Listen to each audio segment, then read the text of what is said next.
নমস্কার, আমি মিঠু। শুরু করছি নজরের রাজ্য। কানের মেশিনের বিশ্বস্ত প্রতিষ্ঠান অডিটন স্পিচ অ্যান্ড হিয়ারিং ক্লিনিক। কানে শুনতে না পাওয়া বা শুনতে সমস্যা, তোতলা বা অস্পষ্ট কথা, জন্ম থেকে কথা বলতে না পারা, অল্প বুদ্ধি, কথা ও কানের যে কোনো সমস্যার সঠিক সমাধান অডিটন।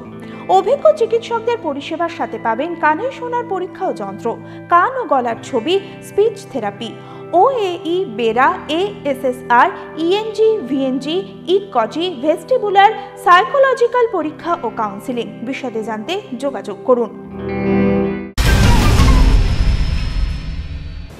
আগামী সপ্তাহের শুরুতেই বাড়তে পারে বৃষ্টি। উপকূল সংলগ্ন দক্ষিণবঙ্গের জেলাগুলিতেও ভারী বৃষ্টির সম্ভাবনা। সোমবার ও মঙ্গলবার ভারী বৃষ্টিতে ভিজতে পারে উত্তরবঙ্গ, তবে শনিবার ও রবিবার বৃষ্টির তেমন সম্ভাবনা কম। বজায় থাকবে আর্দ্রতাজনিত অস্বস্তি। আলিপুর আবহাওয়া দপ্তর সূত্রে খবর, পশ্চিম মধ্য ও উত্তর পশ্চিম বঙ্গোপসাগরে নিম্নচাপ ক্রমশ শক্তি বাড়াচ্ছে। এই নিম্নচাপের আপাতত অবস্থান দক্ষিণ ওড়িশা ও উত্তর অন্ধ্রপ্রদেশ উপকূল। সোমবার ও মঙ্গলবার বৃষ্টি বাড়বে দক্ষিণবঙ্গে। নাম তার অমর মল্লিক। কফি হাউসে তার বন্ধুরা সব হাঁটুর বয়সী। সমবয়স্করা যে চলে গিয়েছেন পৃথিবী ছেড়ে। 92তে এখনো তরতাজা ইয়ং মান অমর বাবু। সম্প্রতি তাকে সম্মানিত করেছে কফি হাউস। প্রবীণতম কফি খোর। কম বেশি 71 বছর ধরে কফি হাউসে আসছেন এই অমর বাবু। বয়সের ভারে ক্ষমতায় একটু কমেছে। আগে বাড়ি থেকে 10 মিনিটে হেঁটে কফি হাউসে পৌঁছে যেত, এখন আধ ঘন্টা সময় লাগে। চিপচিপে বেতের মতো চেহারা, মাথায় সাদা পাটের মতো চুল।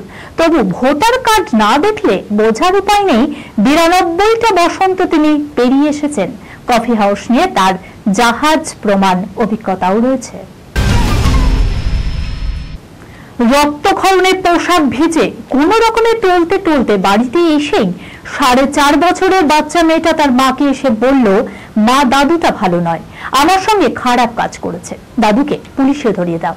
এরপর মা মেয়েকে কাছে টেনে নিয়ে দেখতে পেলেন তার শিশুকন্যার 2 পা দিয়ে বয়ে যাচ্ছে অঝরে রক্ত। তড়িঘড়ি তাকে কাটুয়া মহকুমা হাসপাতালে নিয়ে আসা হয়। ভুট্টার লোভ দেখিয়ে ঘরে ডেকে 4.5 বছরের শিশুকে যৌন হেনস্থার অভিযোগ উঠছে কাঠগোড়ায় 36 বছর বয়সের বিবাহিত যুবকের বিরুদ্ধে। ঘটনাটি পূর্ব বর্ধমানের কাটুয়ায়। যদিও এখনো পর্যন্ত লিখিত অভিযোগ দায়ের করা হয়নি, তবে পুলিশ খবর পেয়ে অভিযুক্তর সন্ধানে তল্লাশি শুরু করেছে। হাতে টেডি, চোখে মুখে গাম্ভীর্য। পাখির চোখ কোন রহস্য ভেদের দিকে। দেবরূপকিনীর পর এবার স্বস্তিকা মুখোপাধ্যায়ের ঝাঁঝালো টেক্কা লুক প্রকাশ্যে আনলেন সৃজিত মুখোপাধ্যায়। সাহেব বিবি গোলাম নিয়ে যে পুজোয় বক্স অফিসে খেলা হবে তা বেশ বোঝাই যাচ্ছে 3 টেক্কা লুক দেখেই। সৃজিত মুখোপাধ্যায় পরিচালিত পুজোর ছবিতে ইরার ভূমিকায় অভিনয় করছেন স্বস্তিকা। শনিবার তারই লুক প্রকাশ্যে এলো। এই খবরের সঙ্গে শেষ করলাম আজকের নজরের রাজ্য। আপনারা দেখছেন TV24 বাংলা, সংবাদ বিনোদন সারাদিন সারাক্ষণ।